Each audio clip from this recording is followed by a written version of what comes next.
When it comes to guns in Cyberpunk 2077, no category boasts a larger variety than pistols. With a bunch of different models and even more unique variants, CDProjektRed made sure that the most basic gun type in the game wasn't lacking in choice, designing no less than 24 different pistols, and in this video I'll be reviewing every single one, sharing places to acquire them, tips on how to use them, and ultimately breaking down once and for all which is best. Maybe go grab yourself a drink because there are a lot of guns to break down here. So without further ado, let's get into it. As always, let's quickly explain the build I've decided to go for in this video, as I will be using some benefits from certain items and perks. This is more or less the same build as the Revolver's Ranked video, and features most of our attributes and perks divided across reflexes, tech, and cool. Handgun perks, of course, are mostly what matters here, so I've bought up all of them. For crafting, I've picked up Edgerunner Artisan to craft legendary weapons, as well as a few things to improve crafting in general. Engineering has several important perks which boost the effectiveness of our tech, smart, and power weapons. Things like Draw the Line, which allows to see the trajectory of ricochet bullets. Finally, Cold Blood will turn us into a tank, thus giving us some nice bonuses in combat. I'll also be taking advantage of optical camo, as some of these guns work great with stealth, whilst the TNT Mark IV Sandevistan with 2 seconds of cooldown will slow down combat for a better look at what our guns are doing. That's about everything to know. Now, onto the guns. Bottom of this list should come as no surprise to anybody familiar with this weapon. The Slaught-O-Matic is less of a viable pistol to actually use, more just a nice bit of world building. Around Night City, you may have noticed the copious amounts of vending machines everywhere. Like, seriously, they're impossible to miss. But not all of them sell just food. For 100 eddies, you can pick up your very own Slaught-O-Matic pistol if you so choose. A cheap, plasticky looking gun which feels like something from Toy Story. It has 36 bullets, if we could even call them that, and cannot reload. When it's empty, it's gone. Now obviously this is something of a joke, and reflects the corporate, money-driven world which Cyberpunk is. As far as damage goes, it's obviously very weak, with at least 4 bullets required per enemy. It did get the job done though, to a better extent than I expected. But you know what did an even better job after this? My fists. Because that's what I had to resort to after losing my weapon right at the start of a firefight. Anyone wanting to start and end a fight with this gun had better be able to do it in 36 bullets or less, else they're pretty screwed. The Tamayura is a more classical power pistol carried by Arasaka agents, and to be fair, it does put the power into power pistol, at least in terms of sound. Have a listen. This gun does indeed pack a decent punch, and as a trade-off has to wrestle with high recoil and slow reload. It feels very similar to a revolver in fact, just without the revolving part, but that's part of the issue. Having also tested and ranked all the revolvers, I can say this has nothing on any of them. It's less powerful, more clunky, and less accurate, whilst also not doing anything innovative or unique like the other pistols on this list. If you would just like to use a classic power pistol in this game for some reason though, then there's only one way to get this. It's not available in stores as far as I could find, and it can't be crafted. The one I'm using here was looted from an Arasaka agent which I fought in the Arasaka waterfront district over here. Equally, it's said online that a legendary one may be dropped by Sasquatch, though that didn't happen in my playthrough, so could be hit and miss. The Lexington is definitely one of, if not the most, common gun in the game. I'd wager that at least one of these will be dropped after defeating any reasonably sized group of enemies. Now this is an automatic firing pistol with a somewhat low damage output, which it does make up for in the fact that you can simply spray and pray into enemies. As far as starter pistols go, it's well designed and carefully chosen, allowing new players to come into the game and be handed something which doesn't demand immediate perfect precision. That's just the thing though. The Lexington is a starter pistol, both in 2077 and Edgerunners 2. It's the gun David gets given when starting out with the crew. It's not terrible for early game, don't get me wrong, and hell, a well-upgraded Legendary Edition which you can obtain by winning the Shoot to Thrill quest at the Second Amendment store can even hold up into late game. But personally, I found that there were many more interesting pistols to go for than this, and if you want, for example, to take down a base with silent precision headshots, this just ain't gonna cut it. I can't deny though that mowing down hordes of foes with a tiny pistol I just pulled from my pocket definitely isn't unsatisfying.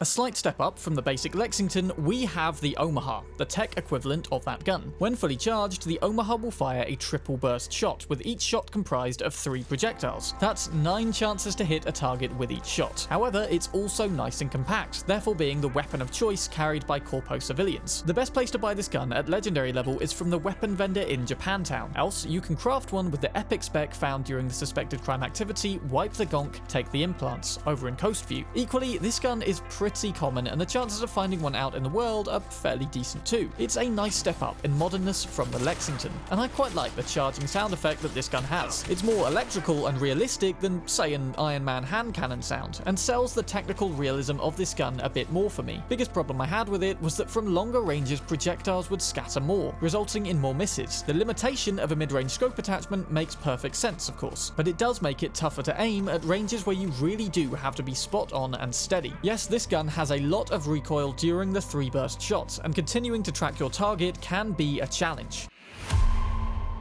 The Yukimara is Arasaka's smart pistol, which has 2 different modes of fire. Hip firing will allow for continuously automatic shots, whereas aiming down the sights will change to a more accurate triple burst. I found with this gun that the bullets were kind of weak, though I guess that's the nerf you get when you essentially acquire a gun with aimbot. In fact, looking at the database entry for this gun, it references robots from a 20th century space opera with notoriously bad aim. Now, I don't know about you, but the first thing that springs to mind here is stormtroopers, though they of course aren't robots. What do you think? Has someone got their Star Wars facts wrong, or is it referencing something else that I've missed? Let me know in the comments. I find that the best way to improve the effectiveness of this weapon is using the smart headshots technique, by ensuring only the enemy's head is inside the box and therefore eligible for targeting. The reload animation is also cool. Taking the clip out from the back of the gun is something I haven't seen before and feels like part of some futuristic technological advancement. To get the base version of this gun, either wait until you randomly come across one, or you can acquire the legendary crafting spec from the suspected crime activity Chapel down in the Glen.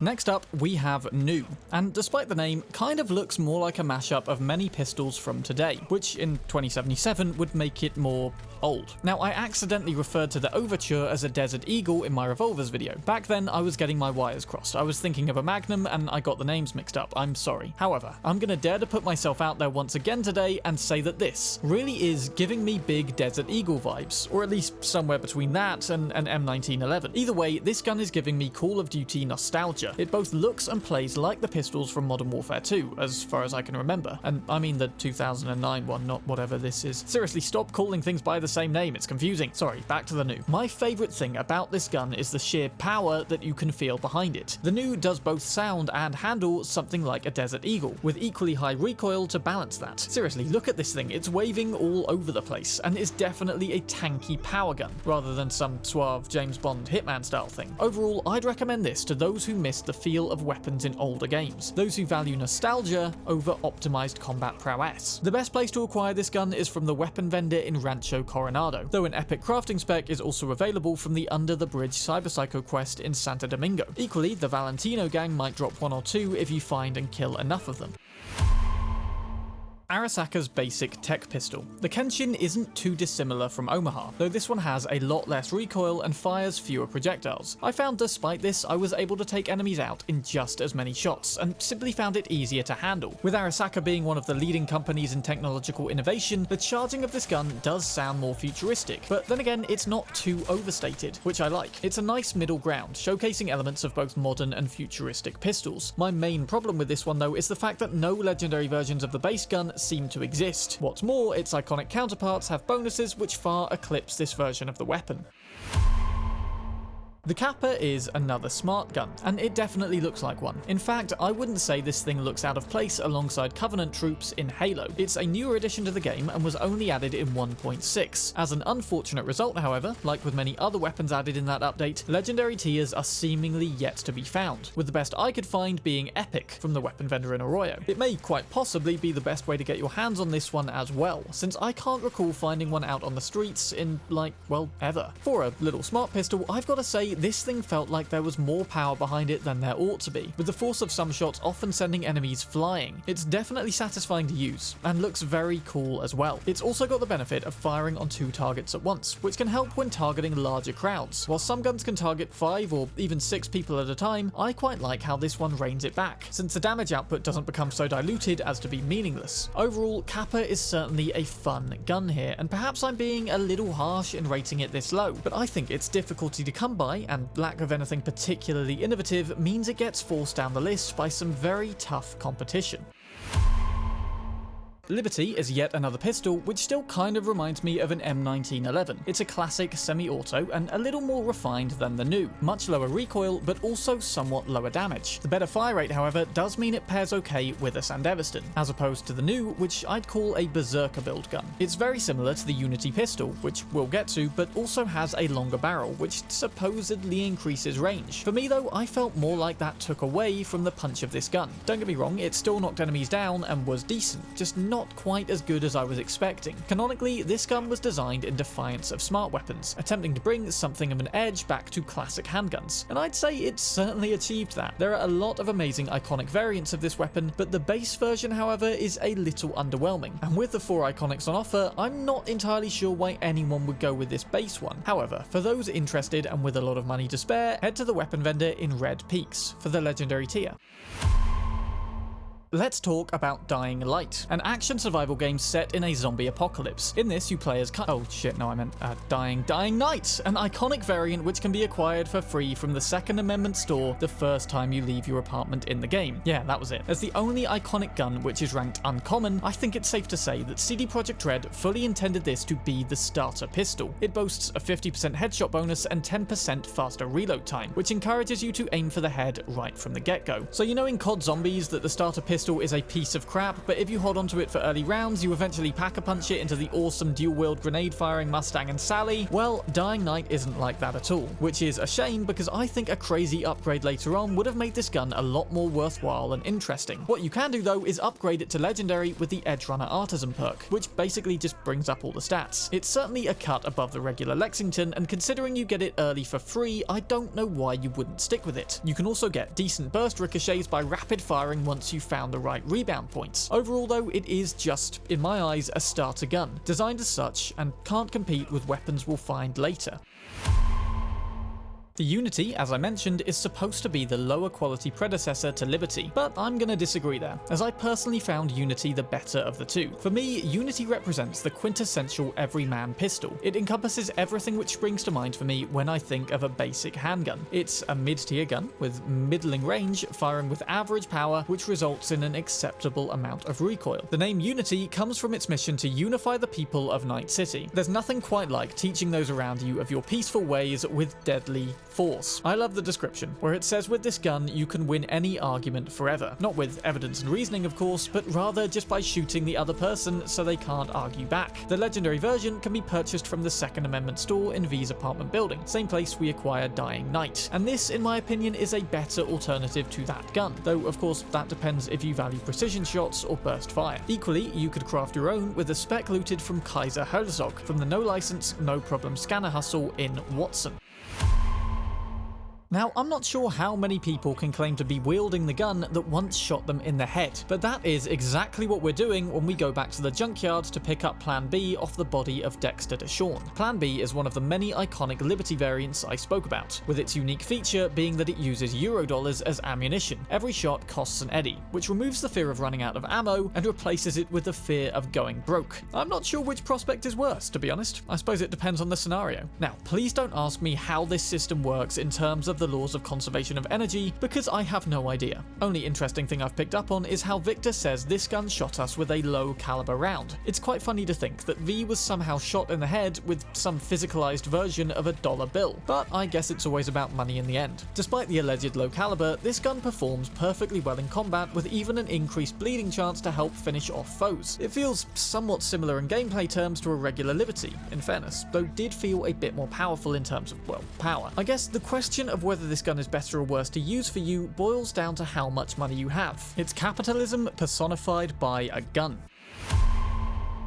If you've played Cyberpunk multiple times, you're probably more familiar with this brain dance inside your Onobu's apartment than you care to admit. Therefore, you'll remember this iron lying on the man's bedside table. Make sure you pick this one up during the heist, as it's another Liberty variant with another awesome modification. Kongou has the ability to ricochet without needing the ballistic coprocessor. Now, I've mentioned many times that there's an issue between power and smart pistols, that being that you can't really combine both, as you have to choose between the smart link and ballistic coprocessor. But if one were were to want a predominantly smart build, whilst also taking occasional advantage of ricochet, then this is the perfect, hell, the only gun for you. What's more, it comes with reduced recoil and an increased fire rate compared to the base Liberty pistol, both features designed for maintaining multiple ricochet shots. One downside is the mag size is reduced to 11 bullets, though reload is reasonably fast, so this isn't a huge problem. Another thing is that despite being a gun seemingly primed for ricochets, I'd say there's definitely better ricochet guns out there, and I definitely wouldn't place this one in the top 3 for ricochet damage potential. Ricochet aside though, this gun also works pretty well when you throw on a silencer and go full stealth mode, with shots that are plenty powerful enough for clean takedowns. That being said, there's a clear winner to this method of play, and it's definitely not this one. We'll get to that one later.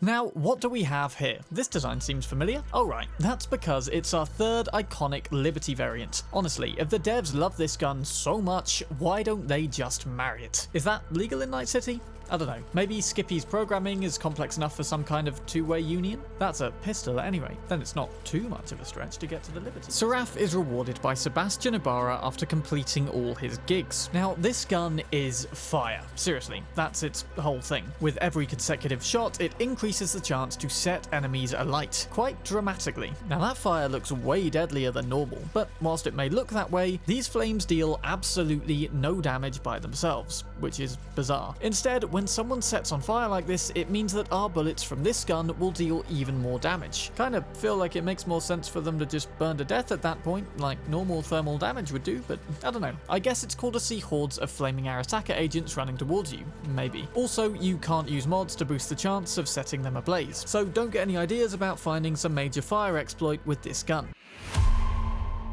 Now, despite the fact that the Yukimara ranked pretty low, the same can't be said for this iconic variant. Genjiroh can be picked up in another of the endings within this Arasaka residence across the road from Kara-Uridine in North Oak. The best thing here though is we don't need to play the ending to acquire the gun, and I've actually just headed over here randomly to discover it in this room. Now, this thing fires 4 projectiles per shot with an increased mag size of 36, and the ability to target 6 people at a time. This is reflected by the much wider targeting square than the Yukimara, and now I know how my parents must have felt when widescreen TVs became a thing. I know I said before about multiple targets diluting damage too much, but I think this gun handles it pretty well. Seeming to target multiple enemies, yes, but still focusing damage on one at a time. It's hugely more powerful than its base counterpart as well, and deals some nice electrical damage. And just like the base Yukimara, you can hip fire this thing for automatic shots, or look down the sights for a more precise and concentrated triple burst fire. I'm actually a little surprised that this gun made it so high on the list. The Chao is a very funky looking smart pistol where you reload the barrel. Maybe some real gun nuts could explain how this works in the comments because it's intriguing and looks cool, come to that. I'd go so far as to say that this is one of the most satisfying reload animations in the entire game. Not the most satisfying, we all know what that is, but one of the most. Much like the other smart pistols, the Chao fires in triple bursts, albeit this time with more of the 2 most important things, speed and power. This gun has so much punch and pairs great with the Sandevistan for how fast it fires. Whilst you can definitely find them out and about in the world, if you have copious eddies to spare, then head to the Red Peaks weapon vendor to acquire the legendary version immediately and have fun.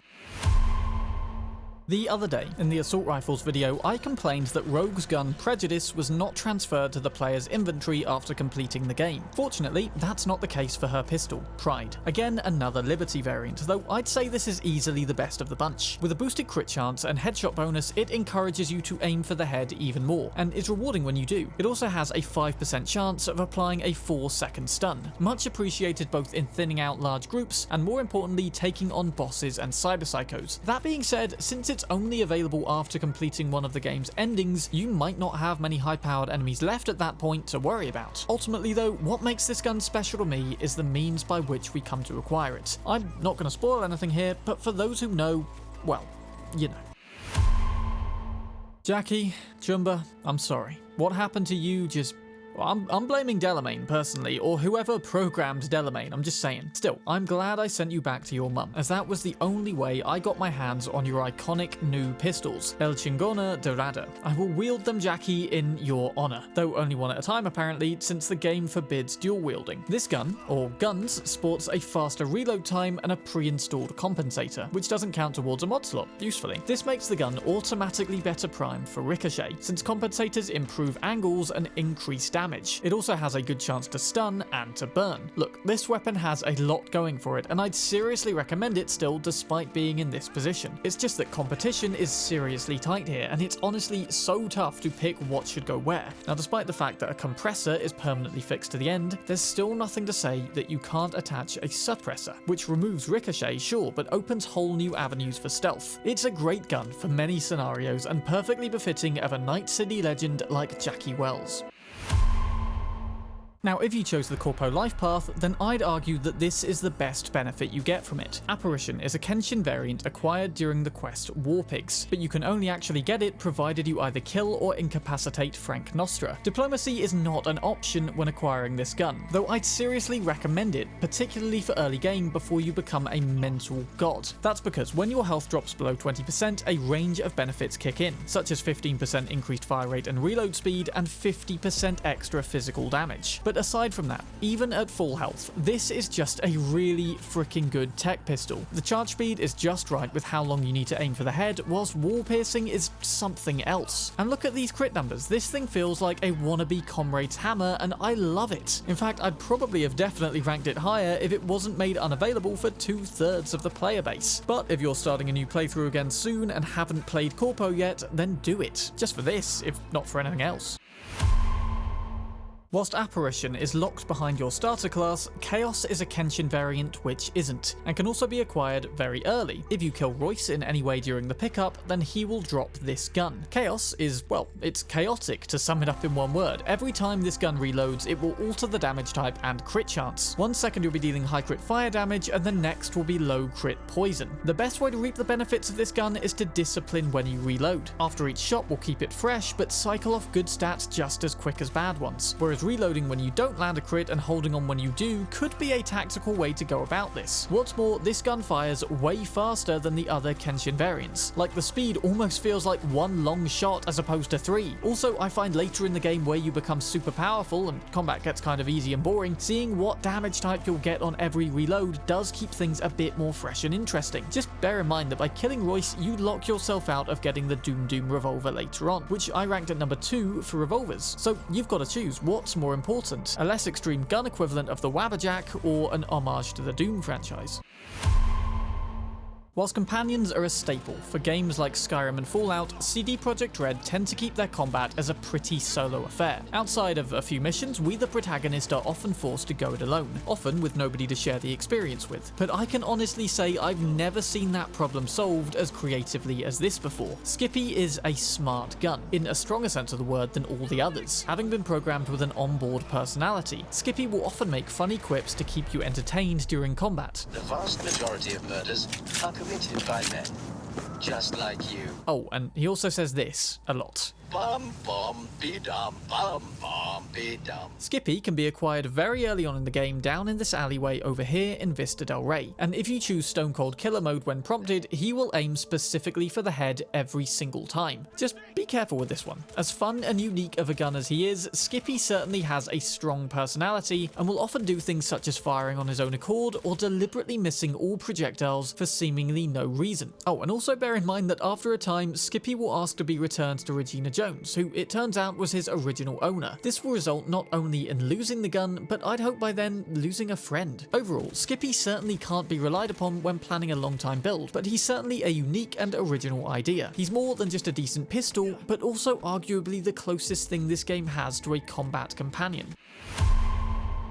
Now we get to the top 3, and whilst it wasn't much trouble choosing these 3 guns, I did however struggle with where to rank each one. Honestly, I've realised it simply comes down to what you prioritise the most, since each of these are best for one thing or another in my eyes. But because this is a ranking video, here's what I think overall. Johnny's Malorian is in many ways my very most favourite gun. From our first encounter during the 2023 flashback, this thing pushes its way to the front to establish itself as the most aesthetically cool and badass looking gun in the entire game. From the weight behind it when it fires to the flames that spurt out when you use it for melee, hell, this gun took a reload animation, very often a pain in the ass thing to do in the middle of a firefight, and turned it into one of the most satisfying parts of said fight. There's no scope or muzzle, but it doesn't need one. This gun is designed to be used in one way, by storming through the front door and laying waste to everything within. That's what it's used for in the flashbacks, and that is its purpose. Literally, it's a one-of-a-kind gun designed specifically for Johnny Silverhand's approach to combat. To anybody playing a tanky berserker build, you'll struggle to find a gun more fitting than this. And better still, you're going to acquire it simply by playing the Johnny Silverhand side quest, with chipping in being the quest in particular where you find it. It's also one of few guns to incorporate multiple weapon types. It's technically classed as a power pistol and ricochets accordingly, though it also incorporates the wall penetration capabilities of a tech pistol. In fact, I'd say it leans more towards being a tech pistol for the fact that ricochet can't be tracked like with other guns, instead serving as a more random, but ultimately nice bonus. Honestly,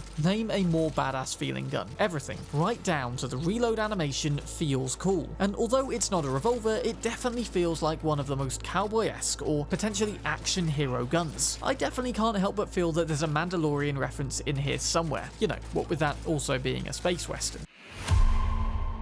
Considering how low Omaha ranked, the fact that its variant, Lizzie, places all the way up here is testament to the fact of how far improved this gun is. Lizzie fires 4 rounds per shot, with each round launching 5 projectiles when fully charged. That is a whopping 20 projectiles right there, all of which are fired with an insane amount of speed. This of course makes it one of the best pistols to use with a Sandevistan, since you get the extra aiming time without much of a drawback in slowed firepower. Whilst they spread a little across a distance, shots stay surprisingly closer together than you'd expect, with all the numbers lighting up on screen reminding me more of a shotgun than anything I'd expect from a pistol. Provided the sight remains trained on an enemy when firing, 20 projectiles is more than enough to take out all but the strongest of foes, making this arguably one of the most powerful guns in the game. But it gets better, because this gun has a burn effect, a highly effective one. See here how I took less than half of this guy's health? Well, the projectiles I did hit with were apparently enough to inflict a highly deadly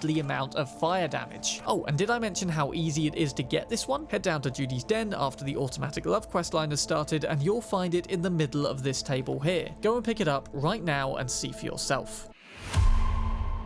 Benjamin Franklin once said, "There are only 2 certainties in life, death and taxes." And, well, somebody apparently really liked that quote because they decided to name a really good gun after it. This is another variant of the new and can be obtained either from Maiko's office up in clouds during the X Factor mission, or if you missed it like I did, pick it up from this table in Judy's apartment a little later on. Now, Death and Taxes has a very simple yet highly effective feature to it. You see, bullets fired from this gun split in 2, effectively dealing double damage and providing twice the chance to hit, as well as dealing electrical damage as well. If you listen closely when using this gun, you can both see and feel the duplicity of this shot, and it obviously shows in crit markers too. Now, I mentioned earlier there being a perfect gun in this game for Hitman style takedowns, and well, this is it. Grab up optical camo and a Sandevistan for that invisibility boost, attach a silencer, and get to work. This gun is more than powerful enough for insta-kill headshots every single time, but even if you're not inclined to take on a base with stealth like this, the damage alone is still enough to make this a brilliant gun, with excellent ricochet opportunities and just an extreme level of damage. The certainty of death is absolutely true for anybody unfortunate enough to cross this gun's path. The only consolation, I guess, is that taxes will no longer be a problem for them. Unless, well, I don't know, do engrams pay taxes? I actually wouldn't be surprised by that, but let me know what you think down in the comments below. And more importantly, I'd love to hear where you stand on this ranking order, and what your favourite pistol is in Cyberpunk 2077. For anyone wondering where all the revolvers are, well, they have their own video, since that would have been way too many guns to cover in one go. Hell, 24's probably way too many as well. And to anybody still watching at this point, a massive respect and thank you to you. Thank you for not killing this video's retention rate. This one took a mental amount of time and work, and any like ratings will help it to further reach its intended audience. I've got about 30 something videos about Cyberpunk on this channel now, so if you're into this game, then feel free to hit that subscribe button and the bell. I'm Sam Bram, you guys are awesome, and I'll see you very soon in another video.